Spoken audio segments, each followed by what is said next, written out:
কাশ্মীরি আলুর দম বানাবো, তার জন্য আলুটা কেটে ধুয়ে মেয়ে ভেজে নিয়েছে আগের থেকে, যেহেতু আমি ঠাকুর ঘরে কাজ করছিলাম ওই জন্য আলুটাকে কেটে ভেজে নিয়েছে মেয়েটা। আর এরপরে ওই তেলের মধ্যে দিয়ে দিয়েছি একটু জিরা আর তেজপাতা দিয়ে, ওর মধ্যে ক্যাপসিকাম আর টমেটোটা দিয়ে একটু নুন দিয়ে ভালো করে ভেজে নিয়েছি।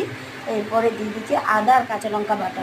ভালো করে আদা কাঁচা লঙ্কাটা ভাজা হয়ে গেছে, ধনে আর জিরা আর হলুদ গুঁড়োটা জল দিয়ে গুলে এর মধ্যে দিয়ে ভালো করে নেড়ে চেড়ে মশলাটাকে কষিয়ে নিয়েছি। বেটে রাখা কাজু দিয়ে দিলাম, দিয়ে ভালো করে আবার একটু নেড়ে চেড়ে মশলার সঙ্গে কাজুটাকে কষিয়ে নিয়েছি। আর দিয়ে দিচ্ছি 1 প্যাকেট আলুর দমের মশলা দিয়ে ভালো করে কষিয়ে নিয়ে এবার ভেজে রাখা আলুগুলো মশলার সঙ্গে ভালো করে কষিয়ে নিয়েছি নেড়ে চেড়ে অনেকক্ষণ ধরে।